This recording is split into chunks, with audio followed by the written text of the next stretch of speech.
Very good evening, Hugo. Indeed, we're back at the site where the fire took place, and as you put it there, the death toll rising now to 76 and so many others injured, close to 60 people still recovering. And now the looming or the building crisis right now is what happens to the people who've survived, the victims of this fire. Where do they go now? So there is an issue here in the sense that there's a number of people who used to live in the building who've been coming here actually since yesterday, firstly trying to see if they could get into the building, to see if they could find any of their belongings, because many of them lost everything, but that wasn't permitted due to officials, police, and police cordoning off the area, so they were not permitted to go into the building. But now the government has been trying to initiate people, the victims and the survivors, to go to the shelters. There was about 3 shelters which have been identified by government at which they could go and stay, where food and care could be provided. But before we got to the shelter, we were confronted by a number of survivors who have articulated their refusal to go to the shelters, and I just want to bring them into the conversation here. My brothers, thank you so much for speaking to us. You've said you don't want to go to the shelter. Why don't you want to go there? No, same like me, I want to go. Because if I go there, it's same story, same issues. Because when I go there, it's giving blanket, but it's not, I'm not perfect where to sleep there. Because there, my friend, where I'm staying, too much people, is what she died, my friend and brothers. So my side is not burning. So if I go there, I just remind it for that issue what doing. Same like my brother want to she's dying, is what my brother want to jumping. So same like me, I want to go. If you want to help us, I sleep from here, just give us a blanket, I will make one where I'm gonna sleep it. But in terms of food, my brother, what's going to happen if you don't have...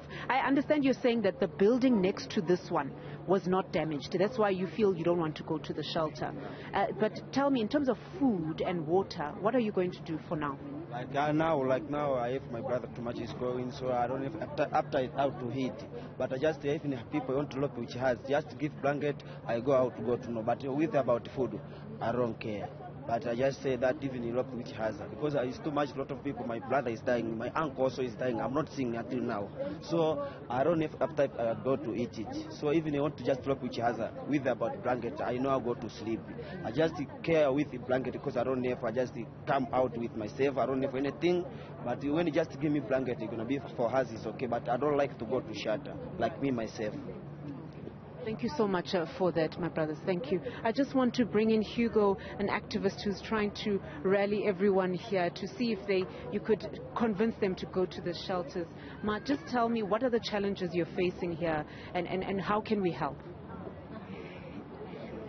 It's very sad because we try to speak to the woman. You know, we have Muslim women that are supposed to be eating halal first of all, and there's no halal food. And I'm a Muslim. These women have got no halal food. They're eating food that's not halal. And they say it's unacceptable for them. So how is a shelter going to provide as a Muslim woman? They have to pray. They can't pray because their prayer books are in the shelter, in the building. So the people don't have these the necessary daily things that they need to start up with. And so most of them, they feel that they're going to be helpless. Even although they say maybe 1-2 days it will be fine. After they finish from there, they maybe just forget about them, and that is what they're afraid of. They feel they're better here, they feel where they are, this is their home, and they don't want to go, unfortunately. Thank you so much for that. Hugo, you heard it there. The reasons why they don't want to go is because they feel that the building next to the one that burned, that was not affected, but it's been cordoned off by police. So they want to go back to that building or at least collect their belongings.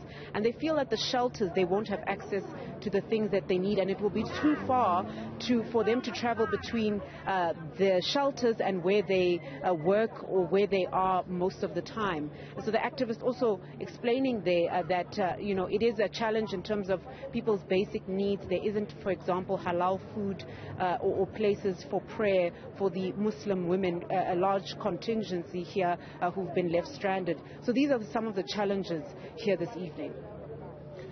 Kaleko, have you had a chance to speak to any government departments or certainly representatives from the various ministries just to get a sense of how they'll be addressing some of these issues? Obviously, what's top of mind is that they've been able to move many of these individuals and relocated them, but beyond that, some of their other fundamental needs. So definitely, Social Development Minister Lindiwe Zulu is actually not far from me here, a few meters away, trying to work with the activists and trying to convince people to get onto the buses and at least go to the shelter. I think the main worry is where will they sleep tonight.